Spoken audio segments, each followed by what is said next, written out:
Ahlan wa sahlan. In this video, I'm going to expand a little bit on verb-subject agreement in Arabic, what we might call the relationship between al-fa'l wal-fa'il. For the moment, I'm assuming that you have a good control of past and present tense verb conjugations in Arabic, and that you also have a good understanding of verbal and nominative sentence structures, al-jumla al-fa'liya wal-jumla al-ismiya. If you need a review, we have 4 separate videos on each of those topics that you can go and brush up on. So if you've studied your verbs, you know that a verb and its subject need to match, to agree with each other. However, there are a couple of important exceptions and idiosyncrasies in formal Arabic, formal written Arabic, and those are what I would like to expand on a little bit right now. First big exception is if the verb comes after the subject. It agrees with that subject in gender and in number.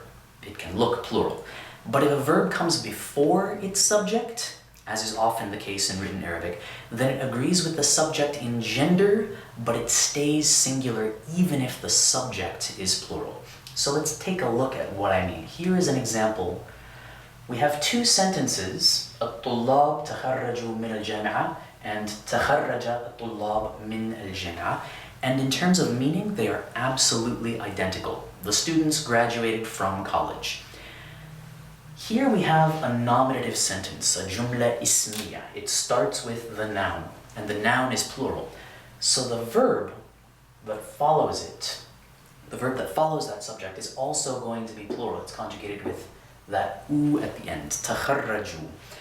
However, in the second version, we've put the subject after the verb. And because the verb comes first, even though the subject is absolutely plural, at-tullab, a plural group of students, this verb is conjugated as though it were singular.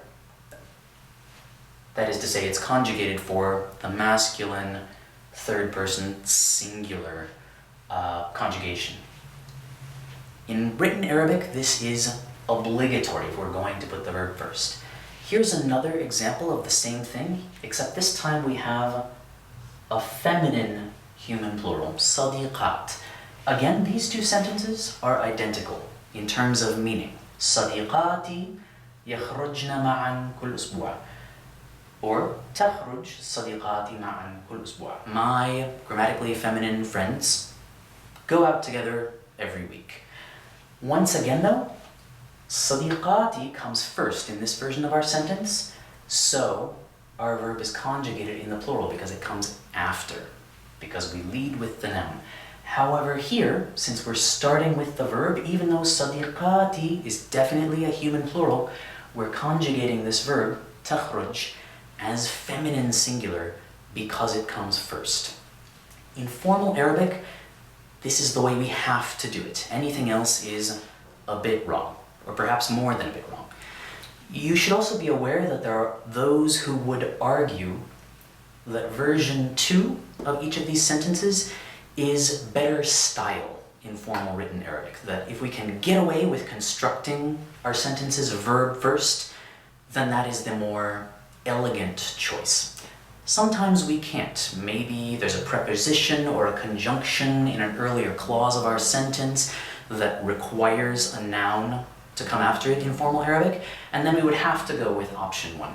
But in the absence of another force that compels us, an educated user of Arabic would often go for choice number 2. And if you're approaching Arabic from the perspective of an educated user of English, version number 2 is also the more complicated choice for us, right? Because the word order differs a little bit from English. So if you, like me, are an educated user of English and continuing to learn Arabic, then you might choose version 2 just because it gives us more practice with the choice that's a bit exceptional for us. If we have a verbal sentence without a noun or a pronoun in it, where it's just implied, and the implied subject of that verb is plural, then the verb will continue to be conjugated in the plural. That's going to be the only context we have. So if you take a look at these 2 sentences, درسوا كتابهم العربي or درسنا كتابهن العربي, Those are both human plural conjugations. Darasu is conjugated for hum, but we don't know whether we're talking about tullab or asatidha, and darasna is the feminine human plural conjugation. But either way, we would not change that verb because the verb is giving us important context in the sentence. If we're dealing with a list of subjects, then we're still going to obey the rules that we talked about over here, and we're going to conjugate the verb for the first subject in our list that comes afterwards. So here again, we have two sentences that are functionally identical, you could say. ذهبت سميرة ومحمد ويوسف إلى المطعم, or ذهب يوسف وسميرة ومحمد إلى المطعم. And in this version, since Samira, that woman's name, Samira, comes first, we've conjugated ذهبت for feminine singular, third person. And in this version, we've switched the order, so Yusuf comes first, and for that reason, ذهب is conjugated masculine singular, third person. One final reminder that you might have heard before, especially if you've studied with me. In formal Arabic, non-human plurals are always treated in the sentence as though they're feminine singular, and that includes verb conjugations. Up until now, in all of these other examples, we've been talking about human beings, students, friends, individuals with names.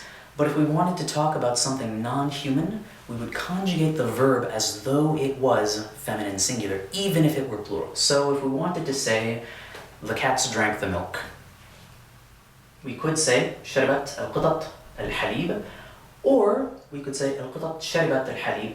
But either way, our verb is going to look feminine singular, شربت, even though we're talking about plural cats, قطط. So we can play with the word order, but the verb is going to remain the same because cats are not humans. In colloquial Arabic, say in Egyptian or Levantine colloquial, we could probably get away with using a plural conjugation, شربوا القطط الحليب, for example, but in formal written Arabic, this is the way it has to be.